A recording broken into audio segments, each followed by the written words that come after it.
Eu vou pedir para Helder fazer a abertura e logo em seguida eu peço ao Luiz da Penha que ele inicie, tá bom? Obrigada a vocês aí, boa tarde. Eu vou estar de olho aqui no chat, Isso. nas perguntas, tá bom? Obrigado, Laura. Está comigo? Podemos continuar? Sim, pode sim, pode ir. Pessoal, boa tarde a todas e todos aí. É uma satisfação grande estarmos nesse mais um evento da rede de comunicação. Eu digo a Laura que a comunicação, assim, é um processo que, como todo processo, assim, um indicador forte para a gente é o indicador de resultado. Mesmo que a gente tenha indicadores de esforços altos, né? Laura, a gente está sempre preocupado em saber se isso está atingindo ao outro lado. Agora, a gente que é engenheiro, eu digo sempre o seguinte: existe um transmissor, existe o receptor. É preciso que o transmissor transmita naquela frequência e o receptor receba aquela frequência para poder se der a comunicação. Então, esse é mais um esforço. Não para aqui, pelo contrário, a gente está intensificando cada vez mais essas ações. Ontem teve um café e prosa, como eu chamei, temático, só sobre o Realize Prev, com o Sérgio, né, Laura, o gestor de investimentos da FGI conduzindo, foi muito bom, com 15 participantes. Hoje a gente abre essa live sobre equacionamento. Fizemos lives sobre a mudança dos indexadores também. Fizemos, acho que 3 reuniões sobre isso. E, assim, é um esforço e não para aqui. Pelo contrário, a gente está intensificando, até com essas ferramentas digitais agora, a gente pode alcançar mais rapidamente, mais facilmente a vocês. Então, a ideia nossa é trazer para vocês informações, responder questões e sabendo que muitas vezes aquela resposta não é a melhor que você gostaria de ouvir, mas é a tecnicamente que nós temos e temos que dar. Tá? Então, é com esse compromisso que está a diretoria empenhada e imbuída nesse trabalho de aumentar a nossa intensificar a nossa comunicação e transparência, estando com vocês num evento feito esse. Tá? Tem questões que extrapolam a nossa poder de decisão, são variáveis externas. Estava essa semana no Comitê de Investimento comentando, por exemplo, de que o GPM era apontado em final de dezembro pelo Boletim Focus do Banco Central, que ia dar no ano de 2020 4,8, 4,6, e só janeiro e fevereiro já está em 3,86. Quase 4%, são os 2 primeiros meses do ano. E a guerra aí da Ucrânia, que começou, não ajuda em nada isso, pelo contrário, vai interferir fortemente nessa direção. Então, são variáveis externas que nós estamos inseridos nela, nós estamos inseridos no mundo e que a gente recebe realmente o reflexo dela. Mas precisamos fazer a nossa parte, estamos aqui entendendo que estamos fazendo a nossa parte, e aí Luiz vai apresentar para vocês questões importantes para a gente entender o contexto dessa questão de equacionamento de um plano de contribuição definido. Tá? E mais ainda com essa questão nossa que ainda temos hoje, ainda, né, como o IGPM como nosso indexador. Tá? Ele seguiu os trâmites de governança, mas ainda leva um razoável tempo até que a gente consiga fazer a mudança desse seletor e mudar esse indexador. E, por outro lado, ele vai mostrar também, né, já dando um spoiler, que não só é o IGPM que causa isso. Tá? O IGPM é uma das causas grandes desse índice, mas, fazendo o Pareto, eu diria que ela é a maior delas, individualmente, mas não é a única. Então, tem outras questões também que contribuem para esse déficit. Tá? Então, pessoal, espero que a gente tenha uma tarde produtiva, para me delongar mais e tomar o tempo aí do principal da reunião. Eu passo aí a palavra para você, Laura, e acho que aí você, em seguida, coloca Luiz no processo. Obrigada, Helder. Muito obrigada. Luiz, você está por aqui, eu não estou lhe vendo aqui no meu vídeo, mas eu não sei se você está com a sua câmera ligada. Estou por aqui. Tá, você vai... vai... Eu só minimizar aqui o meu vídeo, tá? Tá ok, Helder, obrigada, viu? Nada, estou por aqui. Tá certo. Luiz, eu quero saber, combinar com você, se você vai passar os slides aí, né? A gente faz por bloco e para receber as perguntas. O que é que você prefere aí, em termos da sua metodologia? Eu passo os slides. A gente Tá, pode... e a gente faz por bloco as perguntas? Eu posso parar em algum momento e receber Tá. as perguntas. Pronto, então você, assim, quando terminar um determinado do tema que você vai passar para outro, a gente vê se tem alguma coisa alguma pergunta de algum participante, a gente já faz para você entrar no próximo tema. Pode ser? Pode sim. Pronto, então pronto. Tá bom, então. Boa tarde a todos. Prazer grande em rever aí alguns amigos que estão aparecendo aí na telinha, que a gente não se vê. A missão aqui não é uma missão fácil, mas é uma missão possível, e é comunicar e tentar esclarecer junto a todos os nossos participantes e principalmente os assistidos do plano CD, os motivos, as providências os motivos dos déficits, né, a causa dos déficits do plano CD, as providências que já foram adotadas e as providências que serão adotadas para tentarmos reequilibrar esse plano e não prejudicar mais ainda os nossos participantes, os nossos assistidos, né, com contribuições extraordinárias.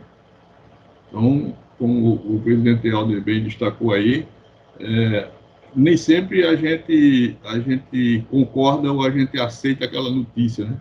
Mas às vezes não, todas as vezes a gente tem que dar a notícia que de fato é, com a maior transparência possível. Então a gente vai fazer aqui, usando daquilo que a gente sempre usou na gestão da FACHES, que é a máxima transparência possível. Tá? Então, o que eu não consegui responder ao longo da apresentação, no chat aí a gente vai ter as perguntas, e todas as perguntas, inclusive eu vi que Laura já recebeu algumas perguntas por escrito, serão respondidas. 100% das perguntas serão respondidas, não se preocupem com relação a isso.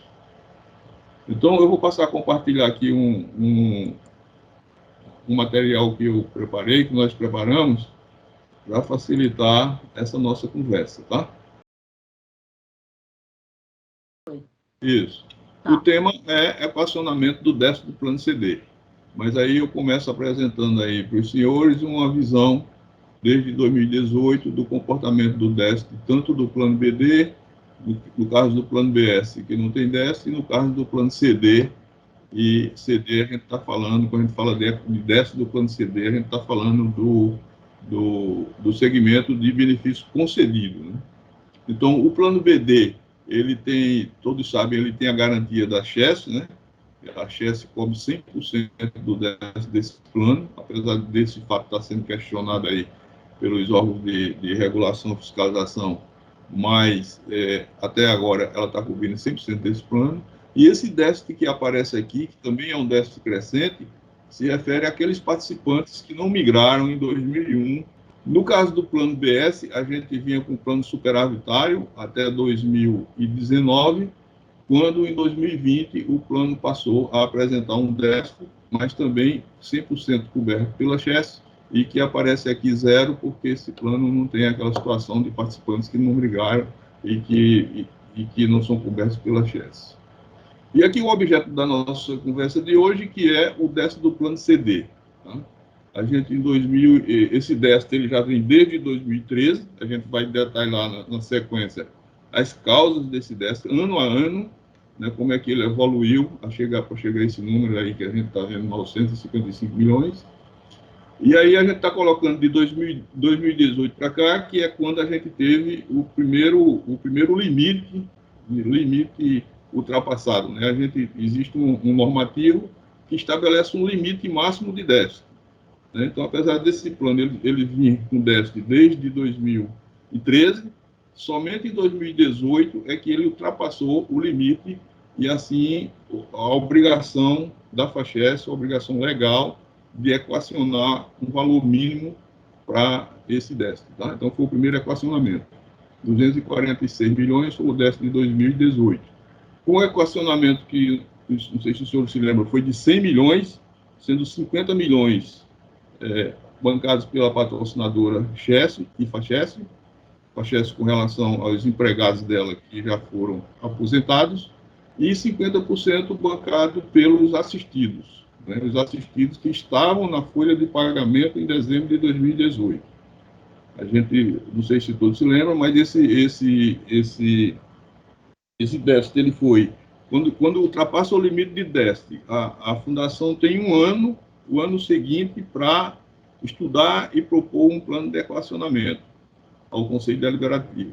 O Conselho Deliberativo aprova esse plano é encaminhado para a patrocinadora, é encaminhado para a Eletrobras, para a SESC, para a Previc, e, uma vez aprovado em todas essas instâncias de governança, o plano, a contribuição é implantada e a data limite para a implantação dessa contribuição é 1º de abril do ano subsequente, né? Ou seja, a contribuição é implantada no contra-cheque de abril.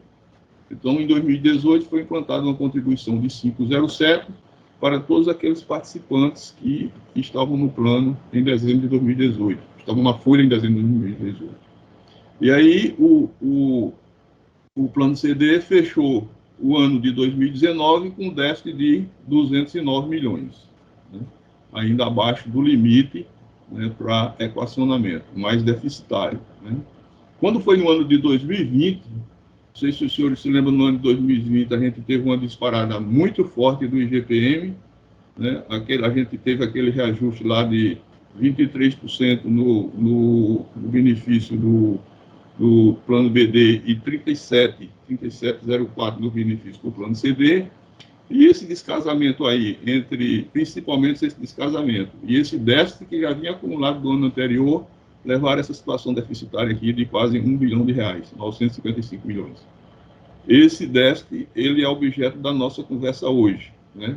Ele foi equacionado, ele aconteceu em 2020, ele teve o ano de 2021 para ser efetivado os estudos e o equacionamento. Esses estudos e equacionamentos foram aprovados pelo Conselho Deliberativo da FACHES e encaminhados para os órgãos de governança. Então, esses números já estão no balanço, tanto da CHES quanto da FACHES, e a previsão para a implantação dessa contribuição referente a esse déficit, né, de 2020 é de 1º de abril. A gente vai detalhar mais ainda sobre essa contribuição e esse prazo mais na frente, tá? Em 2021, né, esse aqui foi equacionado a preço de abril de 2021. Aliás, a preço de abril de 2022 foi equacionado 803 milhões, que a preço de dezembro de 2020 correspondia a 668 milhões, salvo engano, e ficou essa diferença de 668 para 955, que dá aí em torno de 250 milhões de déficit acumulado, além do que foi equacionado, né? E no ano de 2021, a gente teve novamente um déficit, né? Considerando que em 2021 já houve também um compromisso considerando que esse equacionamento de 2020, ele foi contabilizado no balanço de 2021. Então, estou falando o déficit de 2020, junto com o déficit que foi acumulado ao longo de 2021, menos o valor que foi equacionado, que foi os 668 milhões a preço de 2020, a gente fica com um déficit remanescente ainda em 2021 de 632 milhões. E esse déficit, ele não é objeto da nossa conversa aqui hoje, mas a gente já sabe que ele ultrapassa o valor mínimo e que vai requerer um novo equacionamento. Bom, passando o próximo slide. Bom, eu passo a detalhar aqui, a partir de 2012, que é quando os planos da FACHES, eles estavam superavitários, eles tiveram déficit no passado, mas eles ficaram superavitários em 2012, quando a gente teve lá uma expressiva rentabilidade dos investimentos, né? E com isso a gente gerou a rentabilidade dos investimentos foi de 25,87, enquanto uma meta atuarial de 14,28. E com isso, como o plano havia começado o ano equilibrado, isso é muito importante, quando o plano começa o ano equilibrado, ele basta ter a rentabilidade, basta bater a meta atuarial, não havendo outras questões de atuariais, ele termina o ano sem déficit. Agora, se ele já começa o ano desequilibrado, é como se você estivesse na pista com um carro andando a 120 e outro a 100. Então, se os dois começam a 100 com a mesma velocidade, eles vão continuar, né, vão percorrer a mesma distância, mas se o outro está a 120, um está a 100 e outro está a 120, essa distância vai aumentando cada vez mais, à medida que o tempo está passando. Isso é o que acontece quando a gente tem começa o ano com desequilíbrio do déficit, tá? E com desequilíbrio do plano. Então, em dezembro de 2013, que foi um ano em que aconteceu uma das piores rentabilidades do plano CD, a gente entrou num déficit de 40 milhões, como está sendo visto aí, né? Então, nesse ano de 2013, a gente teve a Bolsa, a gente teve o mercado financeiro muito, muito desfavorável, com a Bolsa tendo uma queda de 15,5%, né? O plano CD, os títulos públicos também tiveram uma forte desvalorização, e o plano CD fechou com a rentabilidade de 4,64, para uma meta atuarial de 11,84, certo? Fechou em queda de 4,64, né? Então, nós tivemos aqui uma rentabilidade de 11,84, uma rentabilidade negativa do plano de 4,84. Além disso, a gente teve, por determinação legal, a gente precisou reduzir a taxa de juros da meta atuarial. Não sei se os senhores se lembram, lá em 2010, 2012, saiu um normativo determinando que, a partir de 2013, todas as fundações, todos os planos de previdência, na modalidade de plano de benefício definido, estavam obrigados a reduzir a cada ano 0,25 na meta atuarial, na taxa de juros da meta atuarial, até que fosse atingido o valor de 4,5. Essa norma saiu na época em que o Brasil tinha atingido uma das menores taxas de juros da história, e imaginava-se naquela época que seria daí para frente um céu de brigadeiro, né? Então, houve essa determinação, e cada vez que a gente reduz a taxa de juros da meta atuarial, significa que são necessários mais recursos para cumprir com as obrigações. Ou seja, se você reduz a taxa de juros da meta atuarial e não tem uma fonte de recurso para repor essa redução, isso vai gerar um déficit no plano, sem dúvida nenhuma. Tá? Então, a gente teve em 2013 uma reversão do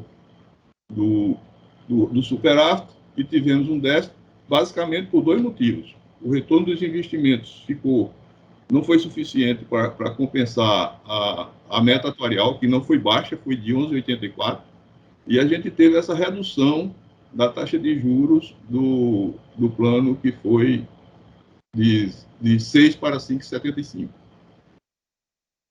No ano de 2014, lá no ano de 2013, a gente lembra que a gente teve um grande, acho que o maior plano de desligamento da Chess, né? E no ano de 2014, esse déficit ele dobrou, né? Passou de 40 milhões para 82 milhões. E o que foi que aconteceu no ano de 2014? A rentabilidade dos investimentos foi 12 e a meta atuarial 9,65. Veja, no ano de 2014, a rentabilidade dos investimentos foi superior à meta atuarial. E o déficit dobrou. Mas por que o déficit dobrou? A gente tinha aqui, em 2013, agravado pela provisão matemática, em decorrência de alteração de hipótese da taxa de juros. Então, novamente, a taxa de juros saiu... Novamente, a taxa de juros saiu de 5,75 e veio para 5,5. Né? E aqui a gente teve fortemente também em 2014, né?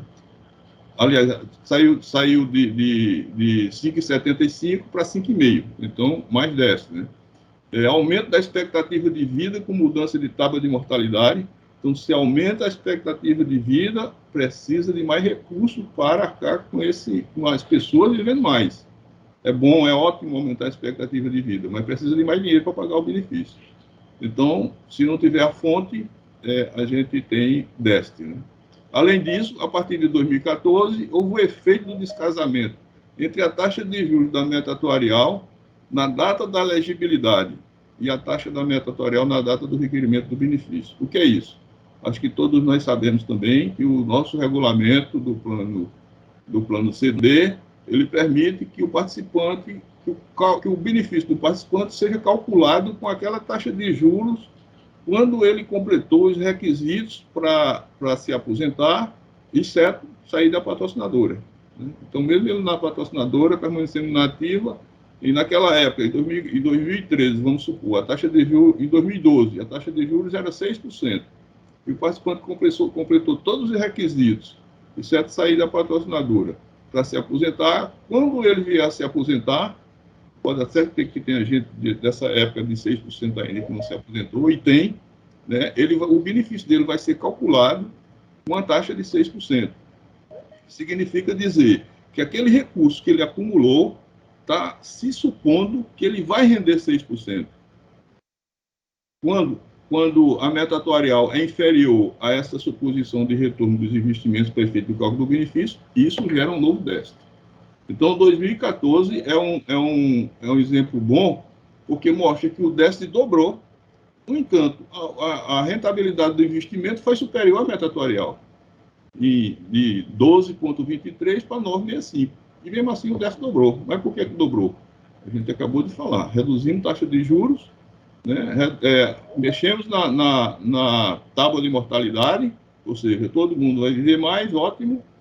E tivemos também essa questão da taxa de elegibilidade, né? O participante se aposentou com a taxa de 6%, quando a taxa do plano era 5,5%. Então, esses três fatores fizeram com que o déficit dobrasse. Então, nós já começamos a ter mais dificuldades. Se um carro estava a 100 e outro estava a 120, agora um está a 100, outro permaneceu em 100 e o outro aumentou um pouquinho a velocidade dele, né? Deixa eu passar para 2015 agora. Em 2015, novamente o déficit dobrou. Lá de 82 passou para 155. E o que foi que houve em 2015? O ano foi marcado por uma forte desvalorização de ativos, o Ibovespa fechando em 13,3, né? Quer dizer, o Ibovespa em queda de 3,3, o dólar subiu 45%, o IGPM foi para 10,54 e a meta atuarial foi para 16,62. Mesmo com esse ambiente de desfavorável de mercado financeiro, a rentabilidade do investimento foi de 6,52. Quer dizer, não tivemos rentabilidade negativa. Não foi suficiente para bater a meta atuarial, que foi de 16,6, mas também não tivemos rentabilidade negativa. Então, além do valor remanescente do déficit carregado do ano anterior, acarretando aumento significativo do déficit, na oportunidade decidiu segregar os ativos, concedido e a conceder, e marcar os títulos públicos pela curva, o que gerou um ajuste de precificação de 100 milhões de reais, eliminando a necessidade de equacionamento do déficit.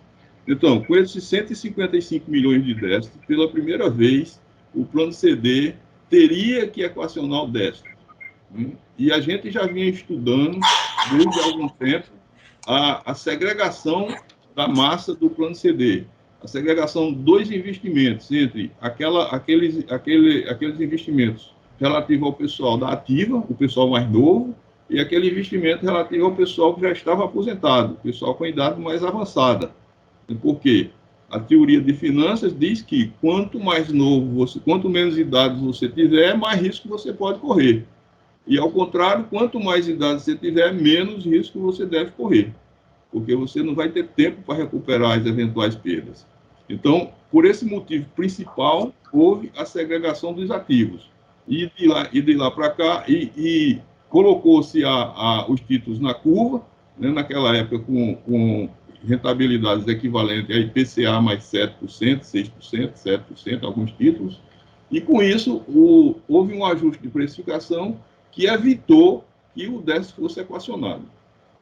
Então, em 2015, não houvesse a segregação dos ativos, a gente teria já instituído lá uma contribuição extraordinária. Começamos em 2016, que fechou com o déficit. Sim. Só uma contribuição bem rapidinha, mas só para pontuar, é importante, Luiz, a gente explorar aquela questão que a gente sempre coloca, que se o plano, a gente, compromisso da gente, nesses anos que foram superavitários, se a gente tivesse dado só a meta atuarial e formado uma reserva, a gente hoje estaria pedindo menos de equacionamento, não é isso? Sim, sim.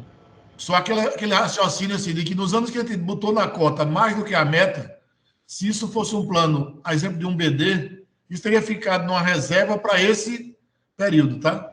Isso. O que ela está falando é o excesso de retorno da cota do plano CD, que até o ano passado, todos que se aposentaram com um prêmio, né? Se a cota era para render IGPM mais 6 ou IGPM mais 5,5, ela rendeu muito mais do que isso. Então, se esse excesso de retorno de retorno que implicou em um benefício maior, tivesse sido, se fosse no plano BD, por exemplo, esse excesso de retorno que implicou num benefício maior, eu estaria numa caixinha para compensar eventuais déficits futuros. Então, em 2015, 155 milhões, chegou em 2016, fechou com 162 milhões. Ao longo do ano de 2016, que foi quando o Brasil começou a ter uma recuperação na economia, ter uma recuperação de mercado, e eu lembro que a gente estava até num evento externo aí em Salvador, se não me engano, um evento de investimento, e houve aquela questão lá com o presidente Temer, né, que ficou conhecido como Joesley Day. Né? Até aquela data, esse déficit estava sendo reduzido de forma substancial, e a gente estava vibrando porque realmente tinha a decisão de ter segregado os ativos, estava funcionando, né, com menos risco, e estávamos conseguindo recuperar o déficit. Né? Até que veio o Joesley Day, né, e de lá para cá, o senhor se lembra que naquela época o Ibovespa fechou aí com uma alta de 38%, 38,94%. Né? A gente teve aqui o plano CD superando a meta atuarial. A diferença entre o valor da rentabilidade de 14,6 e o valor da meta atuarial não foi suficiente para reduzir o déficit. Então, houve um pequeno aumento do déficit aqui de 155 para 162. Em 2017, um novo aumento pequeno, de 162 para 165, e em 2017 continua a recuperação do mercado financeiro, com a valorização do título público, o Ibovespa fechando em alta de 26, o IGPM fechou em 0,52 negativo. Isso aqui é um ponto importante, o IGPM fechou em 0,52 negativo, mas nós não tivemos redução dos benefícios. Então, se o IGPM dá negativo e não tem redução do benefício, você tem que dar um IGPM positivo para poder dar zero, não é? Então, o reajuste foi zero. Para o reajuste ser zero, teve que dar 0,52. E isso tem um custo para o plano. Apesar das pessoas disserem, não, o reajuste foi zero. Não, o reajuste foi zero. O reajuste foi 0,52, porque era para ter sido menos 0,52. E isso gera déficit para o plano também. Né? A rentabilidade do plano, nesse ano, foi 9,64, com a meta atuarial de 4,95. Novamente, a rentabilidade 9,64, meta atuarial de 4,95, e houve aumento de déficit. Não foi suficiente essa rentabilidade aqui, o dobro da meta, não foi suficiente para reduzir o déficit, porque tem um carro andando agora a 140, 150 e o outro a 100. Então, o de trás tem que acelerar bastante para poder andar, né? Para poder se aproximar do outro. Apesar do cenário favorável, a situação deficitária do plano foi pouco agravada, mesmo com a rentabilidade superior à meta atuarial, devido ao elevado valor do déficit carregado de anos anteriores. Vamos agora para o 2018. 2018, aí a coisa já começou a se agravar, né? O déficit saiu lá de 165, né? 165 para 245. Né? A rentabilidade dos investimentos em 2008 foi de 10,8. 10,8 de rentabilidade não é um valor significativo, mas foi inferior à meta atuarial. Isso aí, o GPM já estava aí, já havia descasado, né, de algum tempo, mas não com a diferença muito significativa. Mas o IGPM já começa a influenciar aí no resultado do plano. Descasamento do passivo atuarial frente aos ativos de investimento, efeito do descasamento entre taxa de juros da meta atuarial e de elegibilidade, novamente, né, aquela questão lá do 2018, a gente teve lá plano de desligamento também, né, 2018, 2019, e teve um volume significativo de pessoas que saíram em 2018, mas conhecendo vamos dizer assim, essa possibilidade que existe do regulamento, existia no regulamento, né, está sendo corrigido agora, essa possibilidade das pessoas não se aposentarem em 2018. Não vou me aposentar, vou me aposentar em 2019. E isso levou o déficit também para 2019. Então, aí aqui o IGPM, a gente já teve uma meta atuarial sim, a redução da taxa de juros, né, de 5,75 para 5,5, causando relevante déficit. Em 2019, aqui a gente teve o equacionamento dos 100 milhões, em 2019 fechou com 209 por conta do equacionamento de 100 milhões. Se não fosse os 100 milhões, número redondo aqui, teria fechado com 309. Né? O resultado do investimento foi 8,14 e foi inferior à meta atuarial, que foi 13. Então, teve uma diferença aqui de 5 pontos percentuais. Perdas atuariais acumuladas ao longo dos anos, novas concessões utilizando a taxa real de juros da data de elegibilidade. Isso aqui, principalmente o pessoal que saiu em 2018, foi um volume significativo e passou para 2019. Né? Descasamento entre IGPM e IPCA, que o IGPM já deu quase 2 vezes o IPCA, impactando em diferença de 47 milhões. Então, só esse descasamento aqui impactou, desses 209, tem 47 milhões que tem a ver com esse descasamento de IGPM, o IPCA, que a gente vai detalhar melhor nos slides seguintes. Aqui em 2020, o déficit foi para 955 milhões. A rentabilidade do investimento foi 8,48, inferior à meta, que foi 29,91, e a gente vai mostrar também que não existe possibilidade de eliminar o déficit com rentabilidade. Isso está mostrado no gráfico, no slide a seguir também. Então, veja, a meta atuarial foi 29,91. Mesmo que tivesse sido atingida essa meta atuarial, esse 29,91, mesmo assim, esse déficit ainda iria aumentar. Porque ele deveria, se ele tivesse começado o ano zerado, deveria ter vendido 29,91 para terminar o ano zerado. Como ele já começou o ano com um déficit, então essa situação se agravou mais ainda. Né? Então, o impacto estimado de 430 milhões no déficit devido ao descasamento entre os indexadores. O IGPM foi 23,1 e o IPCA 4,5. Então, tivemos um descasamento aí de 17%, 18%. Né? Redução da meta atuarial, e agora a gente reduziu a meta atuarial também por conta de necessidade de exigência do normativo, não mais aquele 0,25 ao ano caiu no ano anterior e passou-se a exigir que demonstrasse que a carteira, qual era o potencial de retorno da carteira, e a meta atuarial devia ser compatível com esse potencial de retorno da carteira. Então, houve a redução de 5,5 para 4,5, com impacto de aproximadamente 287 milhões nas provisões.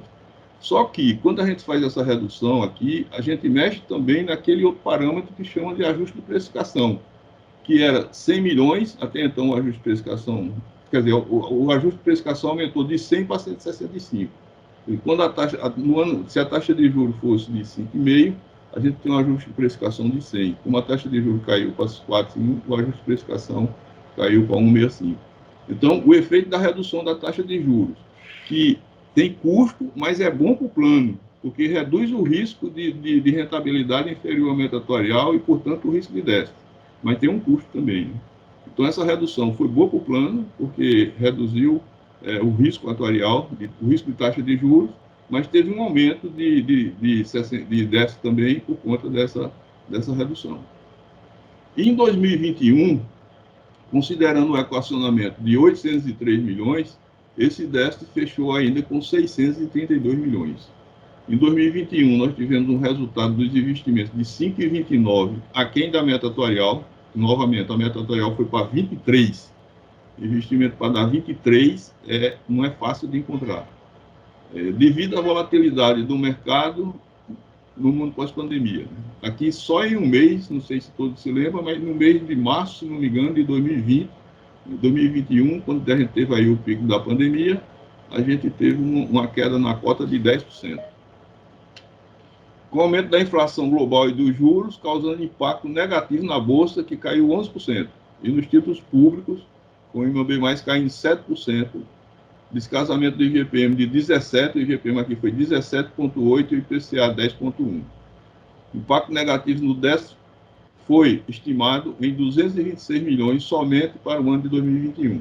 Então, essa diferença de IGPM para IPCA deu impacto em 2021 de 226 milhões. Então, tirando 226 milhões desses 632, a gente certamente não estaria obrigado novamente a fazer um novo equacionamento agora em 2022. Bom, o próximo slide fala exatamente do custo do descasamento. Né?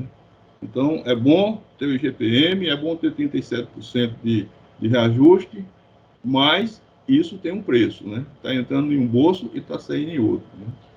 Então, a gente fez essa simulação aqui e puxamos desde 2012 até 2021, onde aqui a gente tem, nessa primeira coluna, o resultado antes do equacionamento.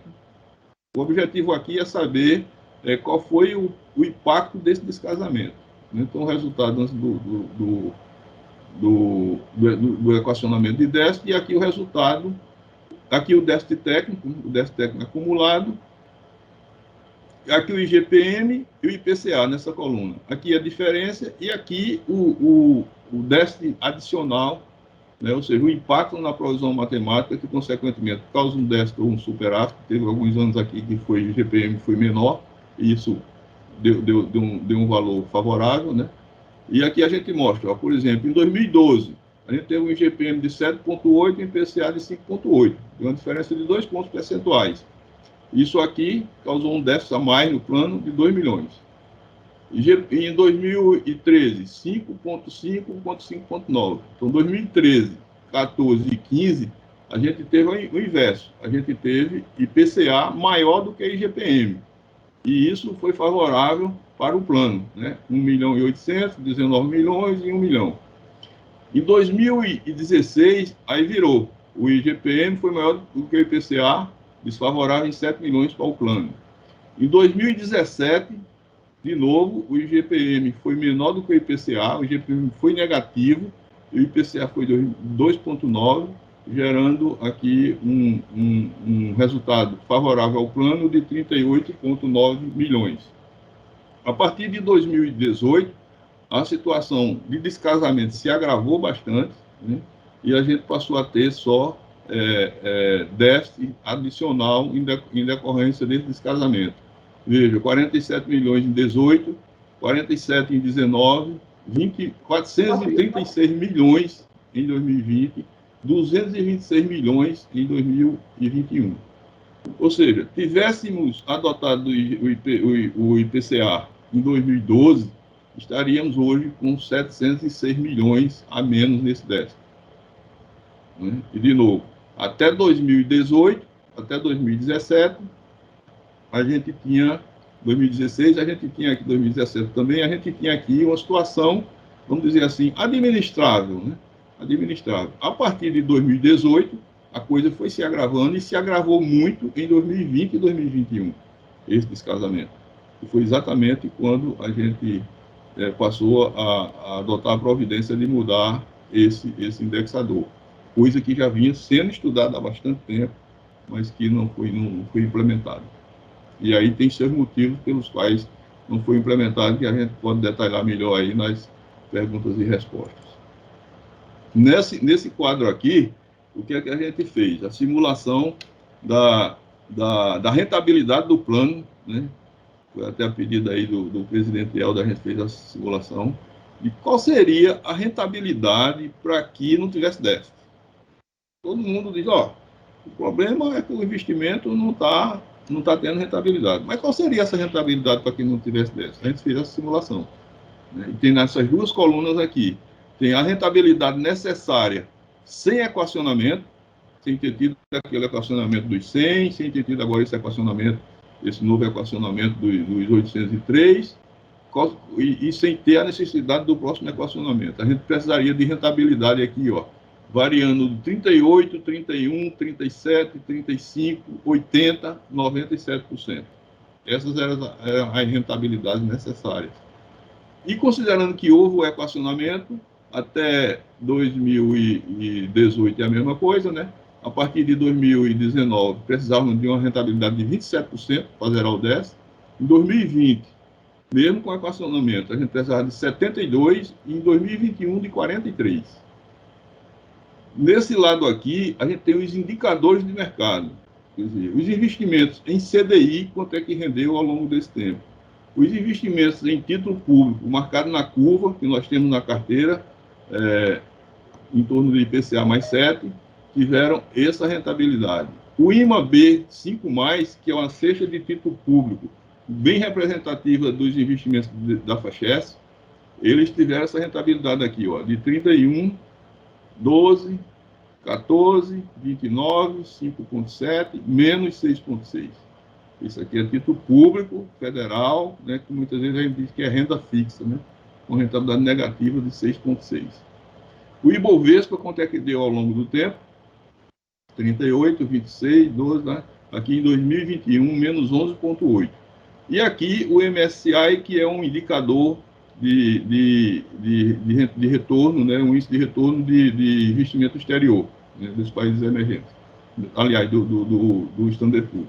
Então, em 2012, ele teve, aliás, em 2016, ele teve menos 11,2 e foi variando. Né? Então, se olharmos aqui, quando a gente precisava de uma rentabilidade, mesmo considerando o equacionamento, de 43% para não ter déficit, o mercado, quem tivesse CDI levou 4,4, em IPCA, curva, 17,8, no IMAB, menos 6,6, no Ibovespa, 11, negativo, e no exterior, 29. Então, não tem como tirar desse mercado aqui 40% de retorno. Não tem. A não ser que você tenha aí uma bolinha de cristal para fazer day trade, ficar comprando e vendendo, o que não é uma operação recomendada para fundo de pensão.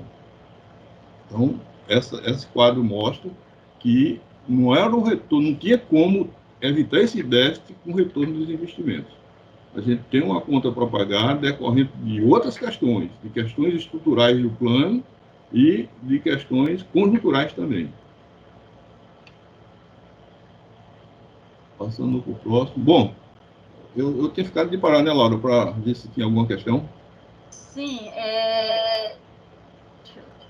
Porque agora a gente vai passar para o plano de equacionamento do déficit em si. Agora a gente vai mostrar exatamente como é que vai ser, quanto é que vai ser o desconto, por quanto tempo, quais são as providências que já foram adotadas, que estão sendo adotadas. Eu tenho uma pergunta aí, Luiz, que tem, assim, é mais genérica ela fala aqui da questão do imposto de renda, não sei se você quer responder agora ou se você quer deixar para depois, tá? Estou querendo saber como é que fica se o imposto de renda sobre esse valor descontado, né?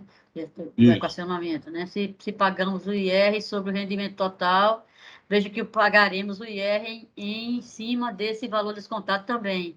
Eu acho que é mais uma... Isso é uma verdade, né? Isso tem nada, por enquanto, que modifique esse cenário, né?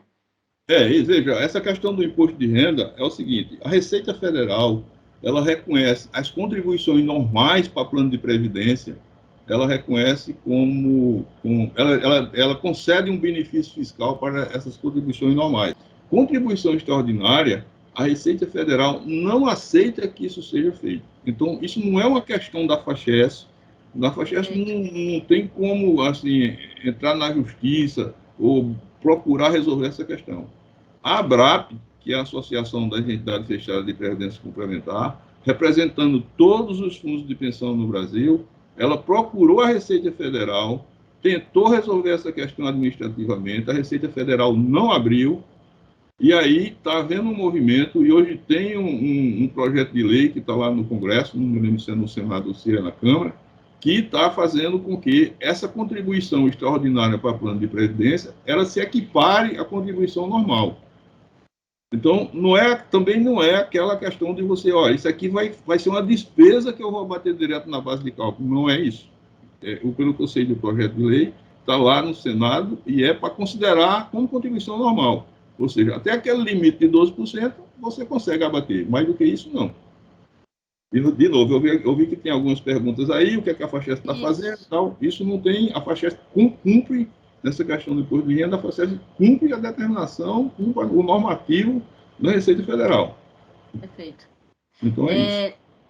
Tem uma segunda aqui que chegou agora, se você puder responder agora, a pessoa está perguntando, pelo que eu entendi, os planos de aposentadoria aprofundaram o déficit.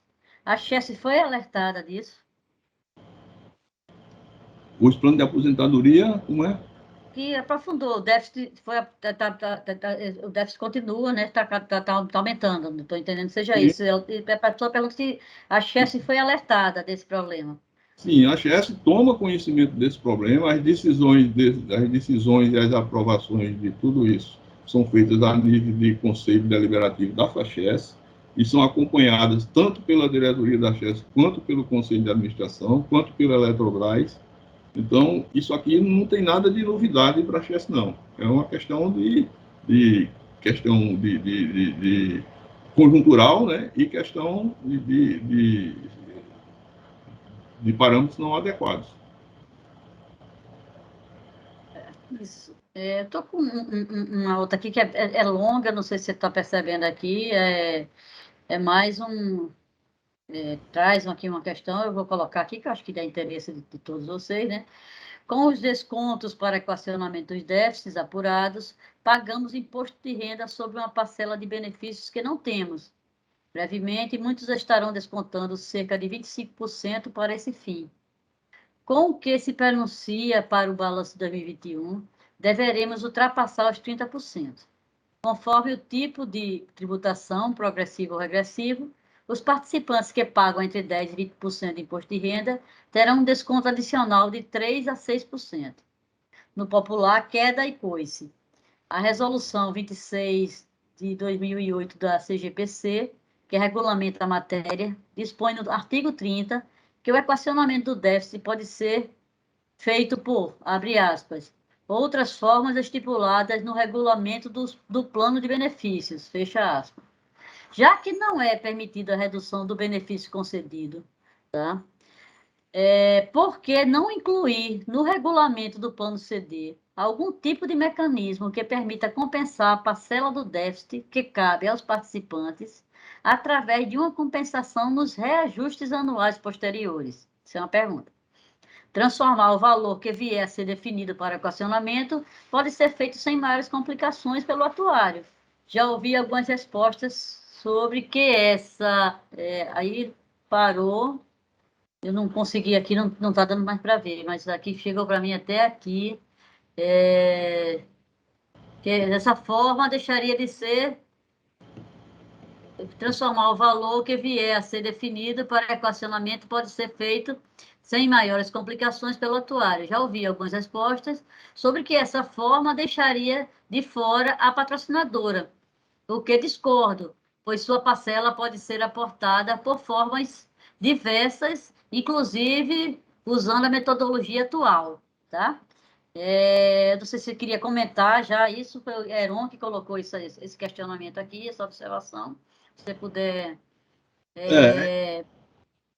E aí, assim, tem uma segunda que depois você poderia responder logo as duas juntas, que pela sua exposição, né, há várias causas que explicam a evolução do déficit. Há causas dentro do próprio regulamento, outras causas externas do mercado, né? Descasamentos entre investimentos e metas e causas tutoriais. A pergunta é, como vamos sair dessa situação? Então, se puder fazer esses dois comentários aí, para a gente zerar aí, para você continuar. Essa última a gente vai ver nos próximos Perfeito. Aí, tá? Tá. E essa primeira é uma forma bem inteligente de assim, uma outra forma de equacionamento de déficit, né? Porque a gente discutiu muito isso na FACHESC, em 2018. Né? Uma das coisas que a gente discutiu foi por que não aplicar um fator redutor no IGPM. Porque, como foi bem colocado aí, fala que pode ser equacionado de outras formas previstas no regulamento. Por que não eliminar o abono anual? O abono, o 13º nosso, não é 13º salário obrigado por lei. É um abono anual. Como é que você está dando abono? Como é que você está gratificando sem ter com que pagar essa gratificação, né? No caso do T10? A gente debateu demais essa questão. Na época chegou-se à conclusão que não era viável, né? E aí os advogados entraram e buscaram aí as explicações aí do ponto de vista jurídico, que não era viável. Essa questão de reduzir reduzir o reajuste dos benefícios, o que é equivalente a aplicar um fator redutor sobre o IGPM. A gente podia agora, não, vamos manter o IGPM, agora a gente vai limitar o reajuste e a rentabilidade do investimento. Né? Mas só que agora, em 2021, né, saiu esse normativo que ele permite a mudança, que vem referendar a permissão para a mudança do indexador, e nesse normativo ele diz claramente que o indexador do plano ele deve refletir a variação do custo de vida lá dos assistidos, né? Então, se você for adotar um mecanismo desse, que não reflita a variação do custo de vida assistido, poderá ser questionado, porque a norma está dizendo que deve refletir. Então, se antes a gente já tinha dificuldade do ponto de vista jurídico para adotar esse tipo de medida, para mim agora isso ficou ainda mais claro, né? Mas é aquela história, né? A gente, antes desse reajuste de 37%, também eu fui um dos que propus não dar esse reajuste, né? Mas também não teve respaldo jurídico para fazer isso. Porque é como se você tivesse um inquilino, né, um apartamento alugado, e chega lá para dar um reajuste de 40% no aluguel, e ele diz, não, ou a gente negocia esse reajuste, ou eu vou sair e seu apartamento vai ficar fechado. É parecido com isso aqui, né? Se a gente fosse uma empresa ou fosse né, que é o que chama de desequilíbrio econômico-financeiro do contrato, se todos compreendessem, todos sentassem em torno de uma mesa e dissessem, não, 37% é demais. Vamos fazer o seguinte, vamos dar 15%, porque a gente não vai criar um grande problema para o plano. Porque a gente criou um grande problema para o plano com esse 37%. Mas, infelizmente, o normativo, a gente tem que cumprir o normativo. Né? Luiz... Situações, infelizmente, tem outras. Eu estou recebendo aqui até uma informação, até a título só para esclarecimento, que essa resolução, a CGPC a 26, né, ela foi substituída agora em 2018 pela CGPC 30, tá? E aí ela muda alguns parâmetros de equacionamento, algumas coisas técnicas, atuariais. Então, assim, essa CGPC, nem tudo que ela está hoje, que está lá escrito, ela houve algumas alterações, só até para a Heron saber aí, eu também não sei assim, o que é que mudou, mas eu recebi aqui uma informação que ela não vale mais, que ela foi substituída pela CGPC 30 de 2018, tá? Aí Heron coloca aqui, se estiver no regulamento de forma legal, poderia ser feito. Ele faz uma afirmação aqui, é isso? Sim, na época o que podia ser feito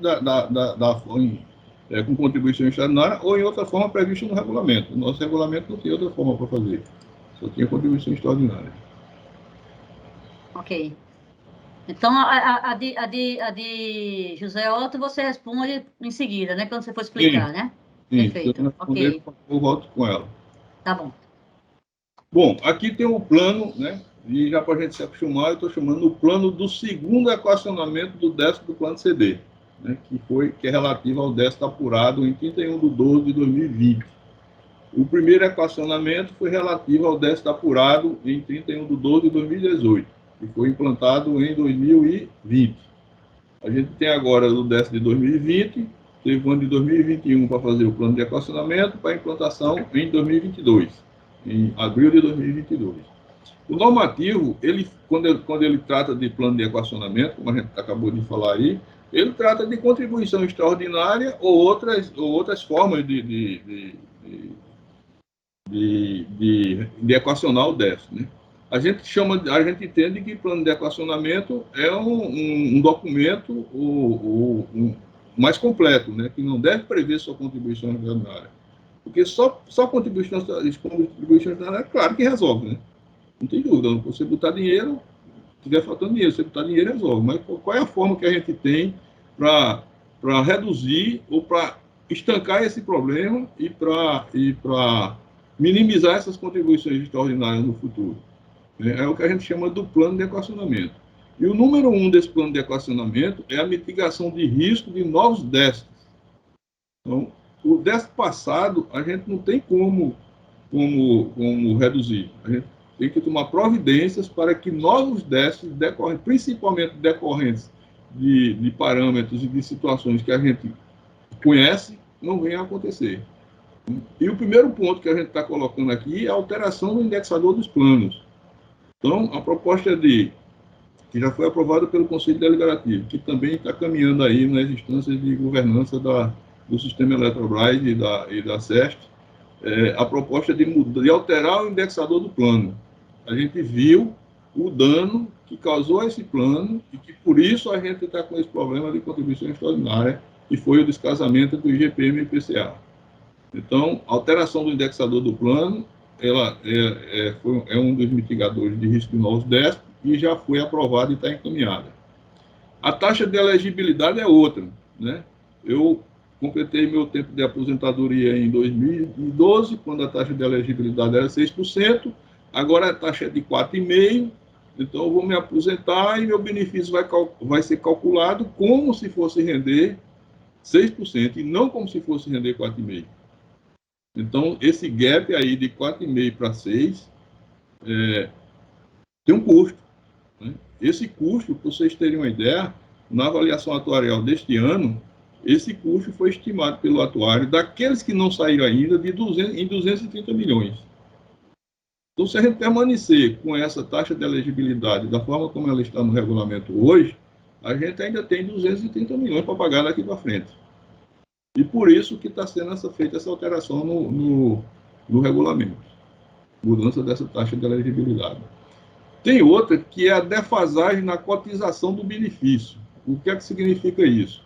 Aqueles 90 dias que o participante tem, depois que ele se desliga da patrocinadora, ele passa 90 dias, ele tem um prazo de 90 dias para optar pelo benefício com aquela cota que ele tinha na data que ele se desligou. Então, imagina o seguinte, alguém se desligou em dezembro de 2020, né, da pandemia, antes da pandemia, 2020. Dezembro de 2019, aliás. Em março de 2020, a cota caiu 10%. Então, se lá em dezembro de 2019 ele tinha 1 milhão na conta, 3 meses depois ele tinha 900 mil, porque a cota caiu 10%. Aí diz, não, eu vou me aposentar agora com o valor que eu tinha lá em dezembro, que era 1 milhão. E esses 100 milhões, quem é que vai pagar? Onde é que está isso? Não é ele que vai pagar, né? Esses 100 milhões está nesse bolo que a gente está falando aqui. 955 milhões, não sei quantos milhões de décimos, esses 100 milhões estão lá. É claro que isso não acontece todo ano, né? Mas é possível que isso aconteça. E, normalmente, quando o participante exerce esse direito, ele exerce porque ele está ganhando. E está no direito dele, porque está no regulamento. Não estou criticando isso, mas ele está introduzindo no plano um déficit, sem dúvida nenhuma. Então, mitigar, retirando do regulamento do plano essa possibilidade. Né? Busca de maior retorno para os investimentos. Então, discutiu-se muito aqui que a política de investimento da FACHES era muito conservadora, e principalmente a política de investimento do plano CD concedido. Né? Eu não concordo com isso, né? Não era muito conservadora, era adequada para a massa de participantes que ela tinha nesse plano. A diferença, basicamente, entre os ativos do plano CD concedido e os ativos do plano CD a conceder na renda fixa, é que no concedido, boa parte ainda é marcada a mercado, ainda é marcado na curva. Mas os ativos são o mesmo, são títulos públicos federais, muitos com o mesmo vencimento. Se você botar mercado, vai dar igual ao que está lá no conceder. Mas a gente aprovou, o Conselho Deliberativo aprovou uma política de investimento mais agressiva, permitindo renda variável no CD concedido, permitindo investimento no exterior, e a gente implantou essa política e foi bem sucedida, porque lá a entrada em renda variável, por exemplo, a gente entrou no pico negativo da pandemia. Teve gestor que ligou para a FACHES perguntando, como é que vocês sabiam que estava no mínimo? Depois que passou, né? E a gente está hoje com rentabilidade no plano CD concedido superior à rentabilidade dos outros planos, se não me engano, até do CD a conceder também. Né? Buscar alocações com potencial de retorno acima das metas atuariais. Esse é o nosso trabalho do dia a dia, esse é o trabalho aí de Sérgio Magalhães e da equipe dele na área de investimentos, e que a gente está sempre nessa busca. Né? E tem também a hipótese de taxa de juros. Né? Anual, essa taxa de juros da meta atuarial, como a gente tinha falado lá atrás. Toda vez que você reduz essa taxa de juros, o déficit aumenta. É preciso recurso para o déficit não aumentar. E o caminho contrário é verdadeiro. Toda vez que você aumenta essa taxa de juros, você reduz o déficit. Então, quando a gente reduziu essa taxa de juros para 4,5% desse plano, a taxa Selic estava em 2%. Peraí, como é que a gente pode estar com uma taxa Selic de 2% e a gente estava com a taxa no plano de 5,5%? Onde é que eu vou encontrar investimento para ter esse potencial de retorno? Foi feito em estudos, tem que reduzir pelo menos para 4,5%. O indicado era 3,75%. Mas isso ia causar um déficit maior ainda, reduzindo para 4,5%. E agora, a gente está vendo taxa Selic que voltou com tudo, né? E a gente já está com previsão de fechar o ano agora com 13%. E todo ano é feito um estudo, por exigência também do normativo, é feito um estudo para saber se aquela carteira de investimento que você tem, ou que é compatível com a sua política de investimento, ela tem um potencial de retorno aderente ou convergente com aquela taxa de juros que está sendo utilizada na meta atuarial. E a nossa percepção hoje é que ao fazermos esse estudo em dezembro de 2022, a gente vai chegar à conclusão que pode ser aumentada essa taxa de juros da meta atuarial, né? Você vai trazer um risco de taxa de juros para o plano, né? Porque se essa taxa de juros volta a cair, a gente vai estar com uma taxa de juros maior, mas é uma possibilidade também de redução desse déficit, e eu espero que isso aconteça ao final desse ano, quando a gente aumentar essa taxa de juros da meta atuarial. Eu não sei se aqui eu respondi a questão, Laura. Eu posso perguntar se o participante, se ele está satisfeito, ele coloca aqui para mim, por favor, tá, José Otto? E Heron está com outra questão aqui, que ele pergunta, na hora que você fala aí dessa questão da mitigação de risco, né? Então, tem a taxa atuarial de elegibilidade e a defasagem na cotização do benefício. Então, com relação a essas duas questões, a FACHES já decidiu que vai alterar esses dois itens no regulamento? Se sim, a partir de quando também, tá? Sim, a alteração do indexador, a taxa atuarial, essa defasagem da cotização ainda não foi incluída na alteração do regulamento, não. Mas essas duas primeiras, de taxa atuarial de elegibilidade, esse regulamento já foi alterado e se encontra aí nos trâmites de aprovação. Isso já foi encaminhado para a Eletrobras.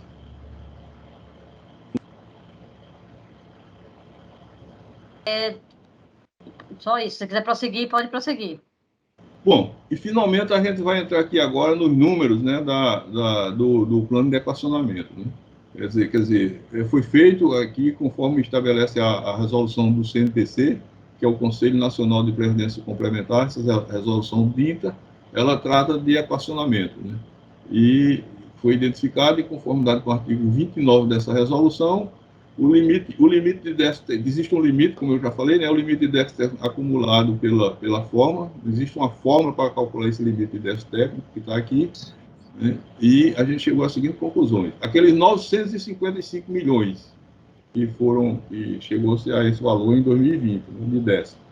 A provisão matemática, com característica de benefício definido, ou seja, a provisão matemática daqueles participantes do plano CD concedido, 2.679.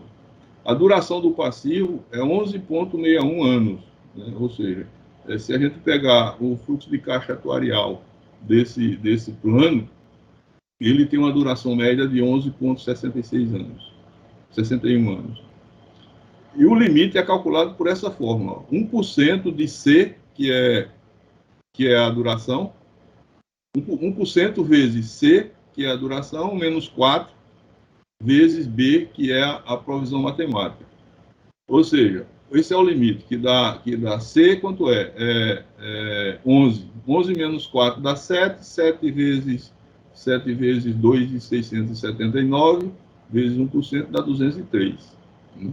Então, veja o que esse normativo prevê. Se o plano tem uma duração 4 anos ou menos, esse C menos 4 vai dar 0. Então, qual é o limite do déficit técnico? 0. Ou seja, todo déficit técnico terá que ser equacionado, se o plano tiver uma duração de menos de 4 anos. No nosso caso, a gente está com a duração de 11 anos, 11,6 anos, então não é necessário.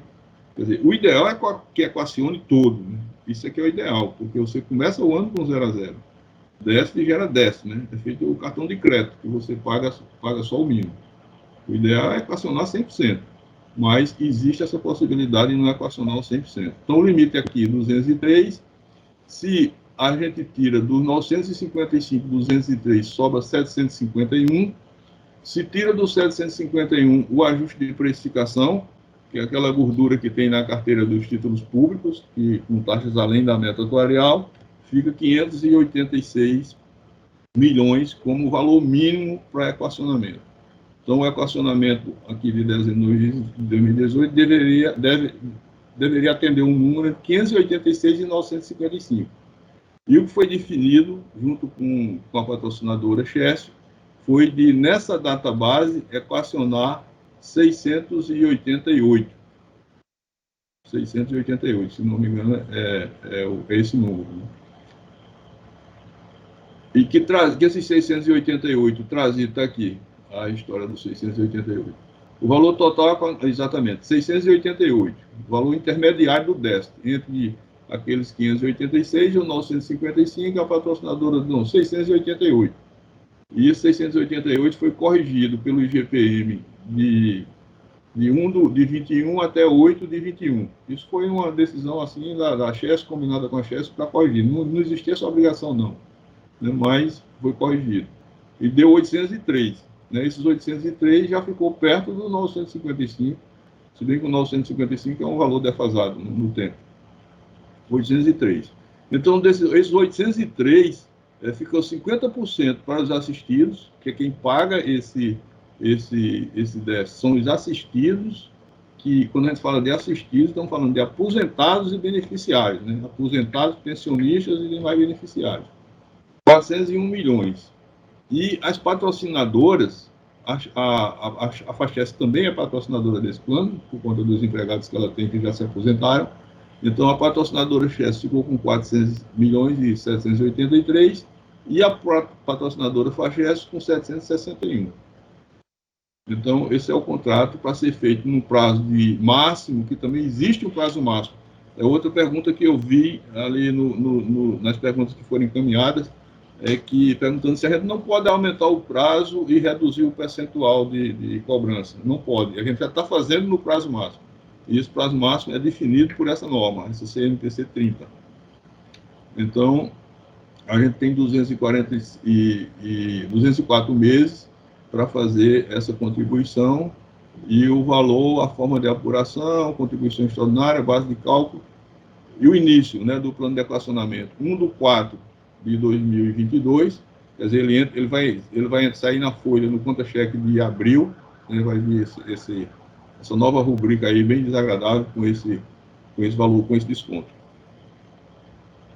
E o desconto é exatamente 19,37 sobre o valor do benefício, incluindo o abono anual, tá, pelo período de 204 meses. Então, a gente vai ter, a partir de abril, no conta-cheque dos assistidos do plano CD, uma rubrica que se refere ao primeiro equacionamento do DEST, para aqueles participantes que já estavam em 2018. E para aqueles que entraram a partir de 2018, vai ter uma rubrica relativa ao segundo... Aliás, para aqueles que já estavam em 2018, vai ter uma rubrica relativa ao primeiro equacionamento do DEST, que corresponde a 507, e vai ter uma rubrica correspondente ao desconto do segundo equacionamento do DEST, que corresponde a 19,37. E para os participantes que entraram após 2018, tem só essa rubrica do segundo equacionamento, que é 19,37.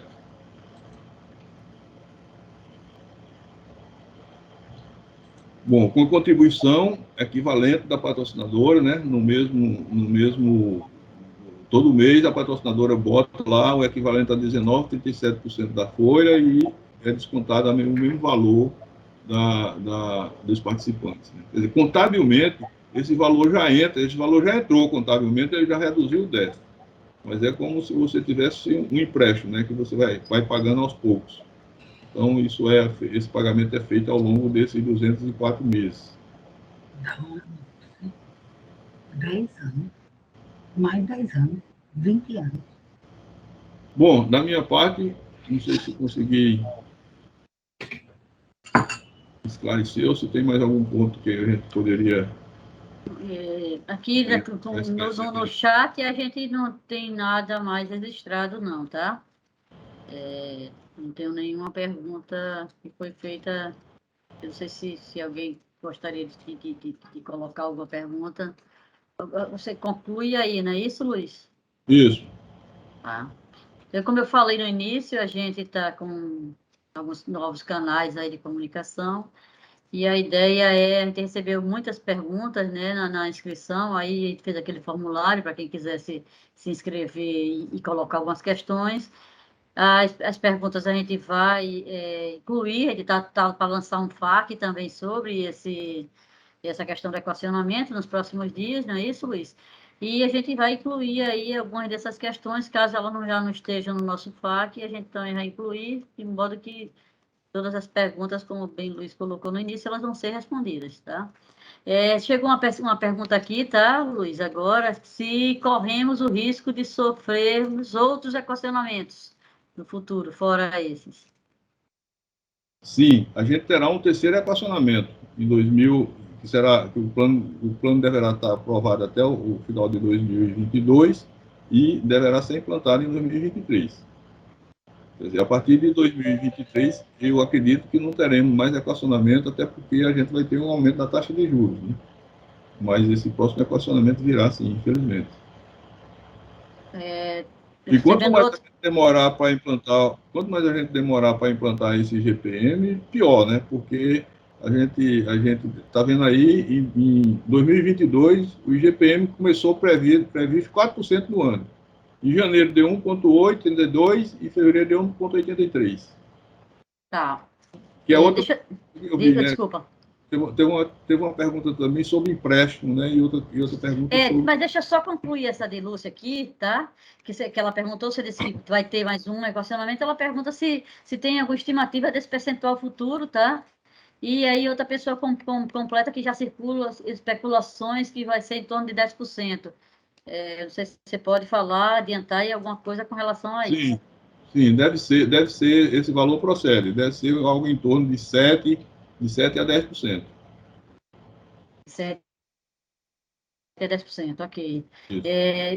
Acho que você podia falar um pouco, a questão do empréstimo foi uma questão recorrente realmente nas perguntas, né? Se pudesse falar alguma coisa.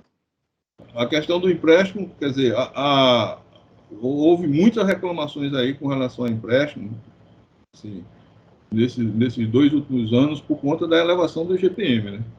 Por obrigação legal, a FACHES tem que corrigir ou tem que cobrar nos empréstimos uma taxa que não seja inferior à taxa atuarial. Então, ou seja, o IGPM está aí dentro. E o que está acontecendo? Com o IGPM nessas alturas, a gente paga a prestação e não vê o saldo cair. Porque aquilo que você pagou é inferior à correção que é dada. Então, a mudança do indexador vai beneficiar também essa parte aí dos empréstimos, né? Porque, evidentemente, deve mudar também esse indexador do empréstimo, né? E a outra questão, assim, que a gente não está implantada ainda, mas a carteira, que teve essa pergunta também que eu vi aqui, a carteira de empréstimo está fechada. A carteira de empréstimo foi fechada exatamente por conta dessa situação do IGPM, para não prejudicar ainda mais os participantes. Porque tem gente que consegue perceber isso. Tem grande parte dos participantes que não quer saber dessa história. Ele quer pegar o empréstimo lá e não sabe nem como é que está pagando, não sabe se o saldo está aumentando ou se não está. Então, como forma de proteger os próprios participantes, a FACHES fechou a carteira de empréstimo. E o que é que a gente fez? A gente acabou de assinar um convênio com a Caixa Econômica Federal para que o participante possa liquidar o empréstimo da FACHES com um empréstimo na Caixa Econômica. Então, ele vai lá na Caixa Econômica, ele vai ver qual é a taxa, se a prestação que ele está pagando na FACHES dá para pagar aquela prestação na Caixa, ele retira o empréstimo na Caixa e, em um processo integrado com a Caixa Econômica, esse empréstimo é liquidado na FACHES e ele fica pagando uma prestação à Caixa, através do desconto em folha, mas não mais com a FACHES, mas com a Caixa. E se ele quiser um novo empréstimo, se a pessoa não tiver um empréstimo, estiver precisando do empréstimo, ele vai lá na Caixa e tira o empréstimo também e fica descontando na folha da FACHES. Esse convênio está em fase de operacionalização.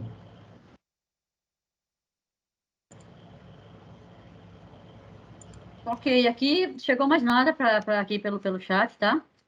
Eu creio que a gente... Não sei se você teria mais alguma colocação daquelas questões que chegaram e se tem alguma coisa que você pode adiantar aí, aproveitando esse resto do tempo que a gente tem.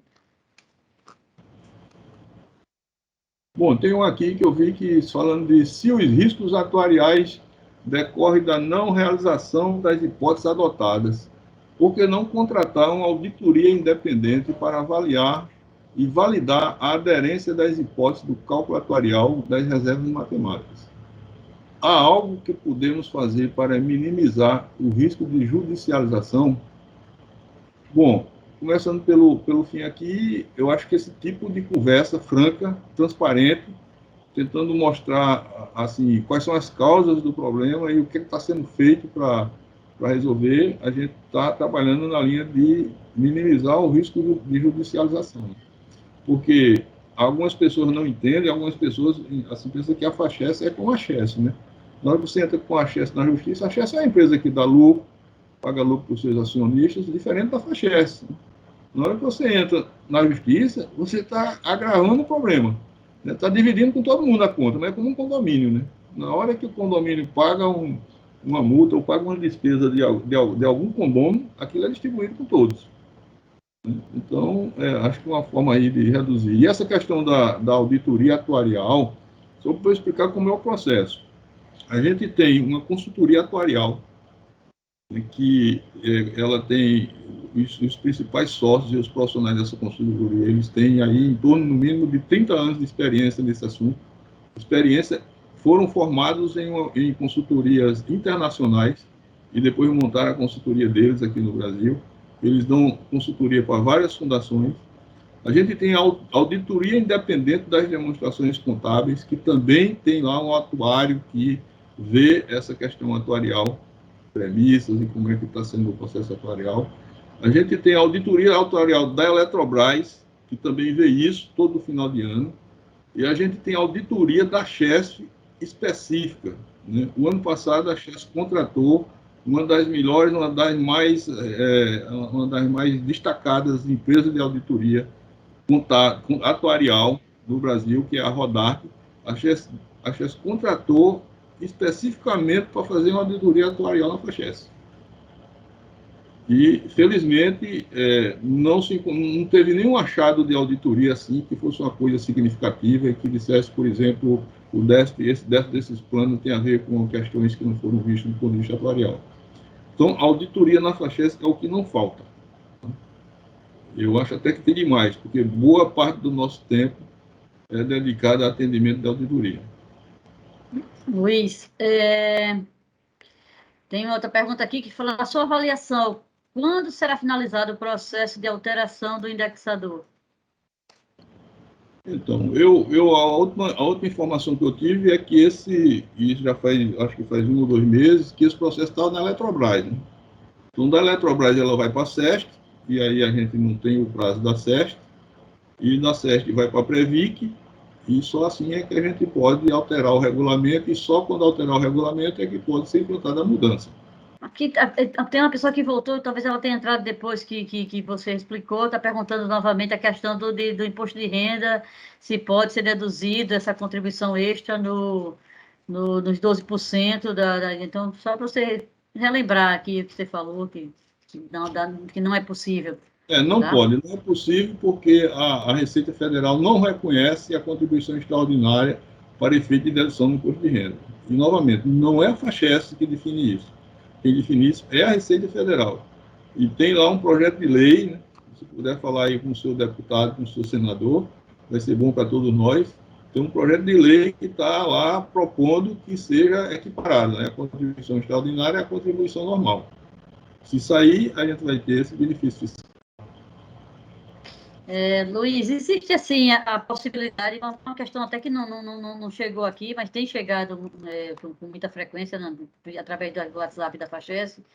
Se a FACHES pensa, e tem até umas questões aqui que estão sendo colocadas sobre empréstimo aqui no chat, existe a FACHES está pensando em reabrir esse empréstimo? Você falou aí que tem esse convênio aí, essa negociação com a Caixa Econômica, mas o empréstimo FACHES, ele voltará a ser reaberto? Existe uma previsão ou não?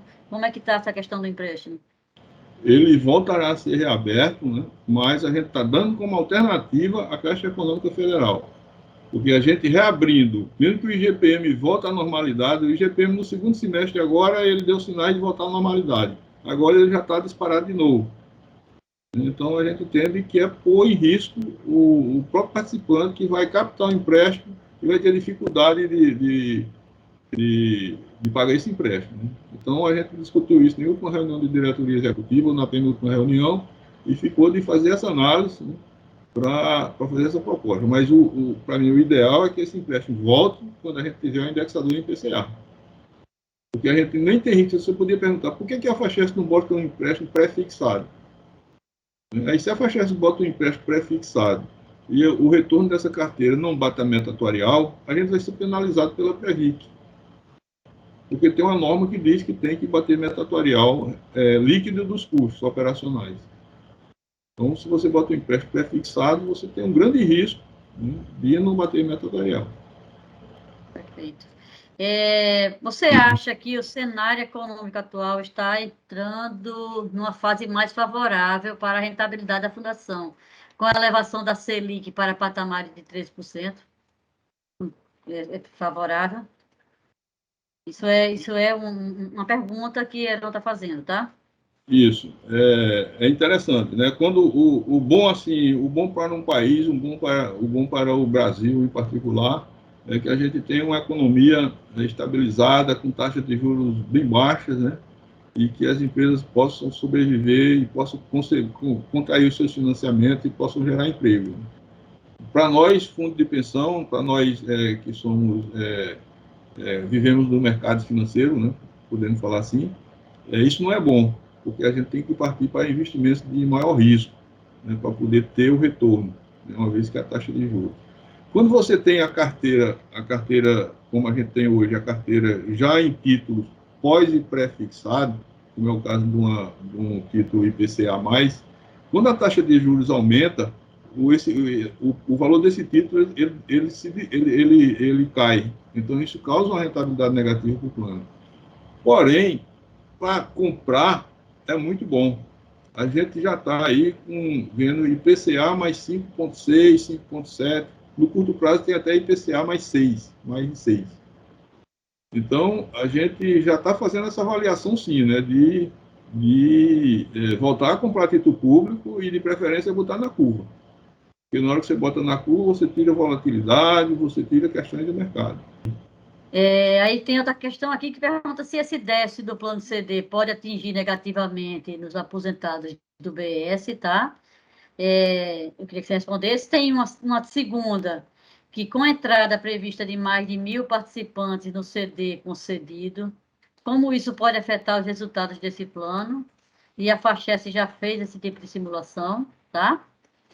Certo. E uma terceira, não sei se você quer que eu já fale ou você quer responder logo? Uma que é melhor. Se houver mudança favorável, né? Senão eu vou misturar. Essa que daí. O plano de desligamento da CHES vai prejudicar a FACHES? Não vai. Não vai, tirando aquelas questões lá da taxa de elegibilidade, aquilo ali, né? Aquela taxa de elegibilidade, principalmente. Mas não é para prejudicar, não é porque a CHES desligou 1.000 pessoas que isso vai dar um problema na FACHES. Não, porque essas pessoas... Não afeta resultado, né? Essas pessoas estão com o seu recurso lá na conta e que serão utilizados para pagar o benefício dela. Em um dia serão utilizados. Então, essa questão do plano de desligamento, ele prejudica com relação a aquelas questões do regulamento, aqueles direitos do regulamento que o participante tem. Isso aí prejudica, sim. Mas, no geral, não, né? A outra que eu vi aqui, Laura... É do BS, porque ele pergunta se o déficit do plano CD pode atingir negativamente os aposentados pelo BS. A do BS é interessante, e não pode, não tem nada a ver. Os planos de benefícios, eles são segregados.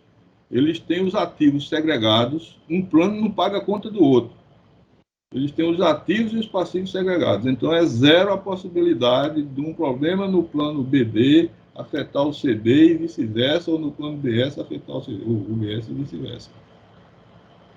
Não tem essa possibilidade. Certo. E a última aqui é que, se houver mudança favorável ao melhor retorno dos investimentos, existe a possibilidade de diminuição de valores ou prazos no equacionamento? Existe. A gente tem 17 anos pela frente, né, para pagar esses equacionamentos, e 17 anos são 17 anos, né? Então, se eventualmente a gente conseguir reverter esse déficit, essas contribuições serão refeitas. Poderão ter, em tese, poderão até ser eliminadas. Isso está previsto no parecer atuarial. Na busca de maior rentabilidade, a FACHES tem algum plano específico para aplicação de recursos com maiores riscos? Você pode informar se tem alguma coisa nessa linha?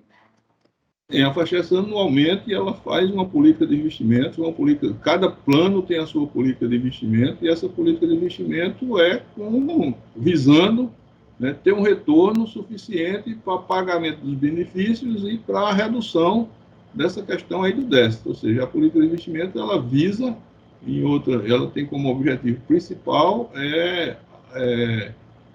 melhorar, né? Não podemos dizer assegurar, porque nesse campo a gente não pode garantir, mas ela tem como objetivo principal a solvência dos planos. Né?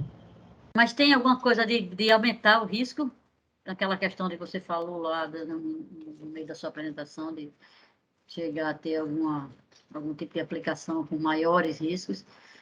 Sim, esse movimento a gente faz. Por exemplo, o ano passado a gente fez uma alocação no exterior, um aumento de alocação no exterior da ordem de 250 milhões.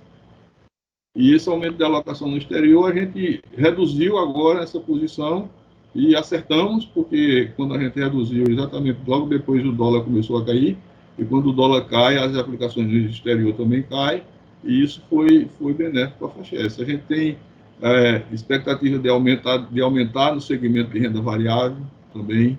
No plano CD benefício a conceder, essa alocação já está dentro do que a gente chama de alocação estratégica, mas em outros planos a gente tem espaço ainda para fazer isso. Mas, de novo, com os títulos públicos, com taxas que estão sendo atingidas, a gente está olhando com muito carinho, a gente voltar para o título público novamente. Não tudo, né? Mas em parte. Luiz e Laura, eu queria só fazer um complemento. Só para complementar aqui a fala de Luiz, é que a gente aqui da FACHES, na gestão dos investimentos, a gente tem manuais e procedimentos para a gestão de riscos dos investimentos também. Né? Então, a gente segue instâncias de governança, de política de alçadas, olhando a política de investimentos. A gente tem comitê de risco, comitê de investimento, justamente para avaliar essas questões aí quando a gente faz uma movimentação para exposição a uma maior volatilidade no mercado ou uma exposição contrária, né, para uma postura mais conservadora. Ok, Sérgio, obrigado. Quem falou aí foi Sérgio Magalhães, que é o gerente de investimentos da FACHES. Não tem nada mais aqui, a gente está chegando aqui no nosso tempo, né? Eu tinha avisado logo no início que o Luiz tem um compromisso às 17 horas. Eu não sei se alguém quer fazer mais alguma colocação ou se a gente pode encerrar por aqui. Eu queria saber, Luiz, se a gente vai... Tem algumas pessoas me perguntando aqui pelo celular se a gente vai deixar disponível essa sua apresentação, se é possível deixar. Então, se for, a gente vai colocar... A gente tem lá no celular específica, tá? Para a questão do equacionamento. Então, lá tem todo o material que chega sobre equacionamento, inclusive o plano de equacionamento, documento lá publicado, né? E a gente vai pegar essa apresentação de Luiz que foi feita hoje, e amanhã a gente vai colocar lá também no site, nesse espaço, tem lá toda a documentação, todas as informações que chegarem, que vão acontecendo sobre essa questão, a gente está colocando lá. Tem uma outra aba no site que fala sobre a mudança do indexador também, que vocês podem chegar lá também e encontrar informações adicionais, tá? Eu queria pedir para você aí, então, encerrar aí nosso encontro, Luiz, para a gente poder fechar aqui nosso... Bom, eu agradeço a presença virtual de todos, né, os velhos amigos aí da FACHES e também dos que eu não conheci, e espero ter transmitido as informações, né, voltando que foi tudo dito com muita franqueza e com muita transparência, né, não tem nada para deixar de informar, e que nós estamos à disposição. Como Laura falou, a apresentação será disponibilizada lá no site da FACHES, as perguntas e respostas também serão disponibilizadas, e qualquer dúvida é só procurar aí o Fale Conosco. Se não resolver no Fale Conosco, fale com o Luiz da Penha, fale com o Helder, fale com Laura. E temos um e-mail específico, tá? Só para esse tema, né? Ele, inclusive, é respondido pela nossa área de atuária, então, ele está lá também no site, vocês podem clicar, já vai direto, vocês podem mandar os e-mails, assim, as questões que vocês quiserem, que vai ser respondido diretamente pela atuária da FACHES também, com relação a isso. Com parceria aí com o Luiz, a gente manda esses e-mails todos, tá? Então, tem vários canais aí realmente à disposição, né? Isso, Luiz. É isso aí. Então, um grande abraço e até a próxima. Gente, obrigada aí, então. Boa tarde para vocês. Boa tarde.